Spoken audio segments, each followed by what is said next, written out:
ለአርሰናል ደጋፊዎች ግንቦት ሲባል ትዝታቸው ረጅም ነው። ቁስላቸውም ቢሆን ገና አልሻርም። ያችን የ2006 የፓሪስ ምሽት በስታዲ ፍራንስ መድፈኞቹ የአውሮፓ ክብር ሊቀዳጁ ዳር ደርሰው በባርሰሎና ዋንጫውን የተነጠቁበት አሳዛኝ ትዝታ ታሪክ የማይዘነጋው ነው። ቴሪ ዳንኤል ኦንሪ በሀገሩ ፈረንሳይ በተደረገው ፍጻሜ የክለቡን ታሪክ የመቀየር ትልቅ ኃላፊነት ቢጣልበትም ባልተጠበቀ መልኩ የግብ ዕድሎችን ሲያባክንና የለንደኑ ኩራት ባለ ሁለት ጆሮን ዋንጫ ሳይይዝ ሜዳውን ሲለቅ ማየት እጅግ ልብ ሰባሪ ሆኖም አልፏል። ከየንስሊማን ቀይ ካርድ እስከ ሶል ካምቤል ጭንቅላት ግብ፣ ከዚያ በኤቶና በቤሌቲ ግቦች የፈረሰው ያ ትልቅ ህልም አርሰናልን ለሁለት አስርት ዓመታት በናፍቆት እንዲጠብቅም አድርጎታል። በአርሰን ቬንገር ይመሩ የነበሩት መድፈኞቹም በስታዲ ፍራንስ ከባርሴሎና ያደረጉት የአውሮፓ ሻምፒየንስ ሊግ ፍጻሜ በክለቡ ታሪክ የመጀመሪያውም የመጨረሻውም ነው። የሰሜን ለንደኑ ክለብ ከዚያ በኋላ የሚሆን ከዚያ በፊት በዚህ ትልቅ መድረክ ለፍጻሜ ደርሶ አያውቅም። መድፈኞቹ አሁን ከ20 ዓመታት በኋላ በትልቁ መድረክ ለፍጻሜ ለመድረስ ዛሬ በአውሮፓ ሻምፒየንስ ሊግ ግማሽ ፍጻሜ የመጀመሪያ ጨዋታ ከአትሌቲኮ ማድሪድ ይገናኛሉ። አሁን የሚካኤል አርቴታ ስብስብ ራሱን ለአዲስ ታሪክ እያዘጋጀም ይገኛል። በመድረኩ በተከታታይ ለአውሮፓ ሻምፒየንስ ሊግ ፍጻሜ የደረሰው አርሰናል በቡዳፔስት ፑስካስ አሬና በሚደረገው ፍጻሜ ለመገኘት የመጀመሪያውን ትልቁን ፈተና ዛሬ ምሽት 4 ሰዓት ላይ ይጀምራል። እስከ ቅርብ ጊዜ ድረስ ለአራት ዋንጫዎች ሲፋለም የነበረው አርሰናል የውድድር ዓመቱን ካለ ዋንጫ ላለማጠናቀቅና በዚህ መድረክ ደግሞ አዲስ ታሪክ ለመጻፍ ወሳኝ የሚባለው ምዕራፍ ላይ ቆሟል። በሰሞነኛው አቋሙ ከሁሉም አቅጣጫዎች ትችት እየተሰነዘረበት የሚገኘው ስፔናዊ አሰልጣኝ ሚካኤል አርቴታ ወደ ትውልድ ሀገሩ ስፔን አምርቶ የመጀመሪያውን ጨዋታ ከማድረጉ በፊት በሰጠው ሀሳብ ጨዋታው መልስ የምንሰጥበትና ሌላ የታሪክ ምዕራፍ የምንከፍትበት ይሆናል ብሏል። በዘንድሮ የውድድር ዓመት በሻምፒየንስ ሊጉ ሽንፈት ምን እንደሆነ የማያውቀው አርሰናል ካደረጋቸው 12 ጨዋታዎች 10ሩን በድል ሲያጠናቅቅ በሁለቱ ደግሞ አቻ ተለያይቶ ነው ብቃቱን ያስመሰከረው። ምንም እንኳን ሰሞኑን በፕሪሚየር ሊጉ የገጠሙት መደናቀፎች የሰሜን ለንደኑ ክለብ ላይ ጥያቄ እንዲነሳበት ቢያደርግ በ34ኛ ሳምንት የእንግሊዝ ፕሪሚየር ሊግ መርሃ ግብር ግን በኒውካስትል ላይ ያስመዘገበው ድል ግን ለቡድኑ አዲስ የአሸናፊነት ስነ ልቦና አላብሶታል። አርቴታ ትላንት በነበረው ጋዜጣዊ መግለጫ ጨዋታው ምላሽ የምንሰጥበትና አዲስ ታሪክ የምንከፍትበት ነው ይበል እንጂ ከአትሌቲኮ ማድሪድ ግን ቀላል ፈተና አይጠብቀውም።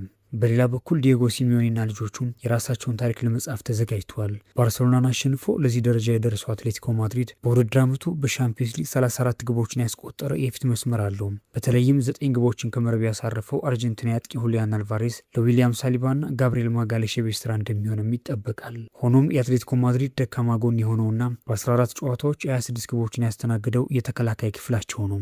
ይሄ ደካማ የኋላ ክፍል ቪክቶር ዮኬሬስን ጨምሮ ለአርሰናል አጥቂዎች ትልቅ ቀዳዳ ሊሆን ይችላል። ለአርሰናል በዚህ ወሳኝ ምሽት ትልቁ የምስራች ደግሞ የኤቤሬቺዜ ወደ ቀድሞ ብቃቱ መመለሱ ነው። ከክሪስታል ፓላስ ከሄደ በኋላ በአርሰናል ቤት በተለይ ደግሞ በሰሞነኛ አቋሙ የጥመም ምንጭ ሆነው ኤቤሬቺዜ ለወሳኙ ፍልሚያ ከጉዳቱ ተመልሶ የሚደርስም ይሆናል። ኤቤሬቺዜ ከሳጥን ውጭ የሚያምሩ ግቦቹ አደገኛ መሆኑን በተደጋጋሚ እያስመሰከረ ይገኛል። የቀድሞዎቹን የፋብሪጋዝና የሮበን ቫን ፐርሲን ጥበብ በአሁኑ ሰዓት እየደገመ የሚገኘው ኤቤሬቺዜ ዛሬም በማድሪድ ምድር የአርሰናል ድል መንገድ የመምራት ትልቅ ኃላፊነት ተጥሎበታል። በተለይ አርሰናል እንደ ቡድን ከሚያደርገው እንቅስቃሴ ባሻገር በግላቸው ልዩነት የሚፈጥሩ ተጫዋቾችን በሚፈልግበት በዚህ ሰዓት የእንግሊዛዊ ሁለገብ ተጫዋች ከጉዳት ነፃ መሆን ለሚካኤል አርቴታ ትልቅ እድልም ሆኖለታል። ሰሞነኛ አቋማቸው ጥያቄ የሚነሳባቸው ሁለቱ ቡድኖች በቅርብ ባደረጓቸው ጨዋታዎች በተደጋጋሚ ተሸንፈው ነው ለዚህ ፍልሚያ የሚገናኙት። አትሌቲኮ ማድሪድ ከባለፉት 5 ጨዋታዎች በ3ቱ ሲሸነፍ ማሸነፍ የቻለው አንዱን ጨዋታ ብቻ ነው። አርሰናልም ቢሆን ከባለፉት 5 ጨዋታዎች በሁለቱ ተሸንፏል። በአውሮፓ ትልቁ የክለቦች ውድድር ለፍጻሜ ለመድረስ የሚደረገው የመጀመሪያ ጨዋታ ምሽት 4 ሰዓት ላይ በዋንዳ ሜትሮፖሊታኖ ስታዲየም ይጀምራል። አርሰናል ዴቪድ ራያ፣ ዊሊያም ሳሊባና ጋብሪኤል ማጋሌሽን ቋሚ አድርጎ በጀመረባቸው 22 ጨዋታዎች የተቆጠሩበት 11 ግቦች ብቻ ሲሆኑ በ13 ጨዋታዎች ደግሞ መረቡን ሳያስደፍር ወጥቷል። መድፈኞቹ በመድረኩ ምንም አይነት ሽንፈት አለማስተናገዳቸው ብቻ ሳይሆን የተቆጠረባቸው 5 ግቦች ብቻ መሆኑ ዛሬም አትሌቲኮ ማድሪድ የሳሊባና የማጋሌሽን ጥምረት ለመስበር ሌላ ተአምር የሚያስፈልገው ይሆናል። ሁለቱ ቡድኖች በአውሮፓ መድረክ ዛሬ ለ4ኛ ጊዜ የሚገናኙ ሲሆን ህዳር ወር ላይ በተገናኙበት የአውሮፓ ሻምፒየንስ ሊግ የዙር ጨዋታ አርሰናል 4-0 በሆነ ሰፊ ውጤት ከጨዋታ ብልጫ ጋር ማሸነፉም ይታወሳል። በምሽቱ ጨዋታ በአትሌቲኮ በኩል ፓብሎ ባሪዮስና ዴቪድ ሃንኮ በጉዳት ምክንያት የማይሰለፉ ሲሆን አጥቂው አደሞላ ሉክማን ግን ከጉዳቱ አገግሞ ለጨዋታው ዝግጁ ሆኗል። በአርሰናል በኩል ከሃቨርዝ የመሰለፉ ነገር አሁንም አጠራጣሪ ሆኗል። በአትሌቲኮ ማድሪድ አሰልጣኝነቱ 15ኛ ዓመቱ ላይ የሚገኘው ዲየጎ ሲሚዮኒ በአውሮፓ ሻምፒየንስ ሊግ 2 ጊዜ ለፍጻሜ ቢደርስም አንድም ጊዜ ዋንጫውን ማግኘት አልቻለም። በተለይ ሁለቱንም የአውሮፓ ሻምፒየንስ ሊግ ዋንጫዎች የተነጠቀው በከተማ ተቀናቃኙ ሪያል ማድሪድ ሲሆን ባለፈው ዓመት ሁሊያን አልቫሬስ መለያ ምት በመምታት ሂደት መለያ ምት በመምታት ሂደት ስህተት መስራቱን ተከትሎም ጉዞ ባጭሩ መቋጨቱም ይታወሳል። አርጀንቲና አሰልጣኝ 56ኛ ዓመት የልደት በዓሉን ትላንት ያከበረ ሲሆን ለልደቱ ትልቅ ስጦታ ይሆን ዘንድ ዛሬ ከመድፈኞቹ የሚሰነዘርበትን ጥቃት በብቃት በመወጣት ራሱን ለሌላ ጉዞ እያዘጋጀም ይገኛል።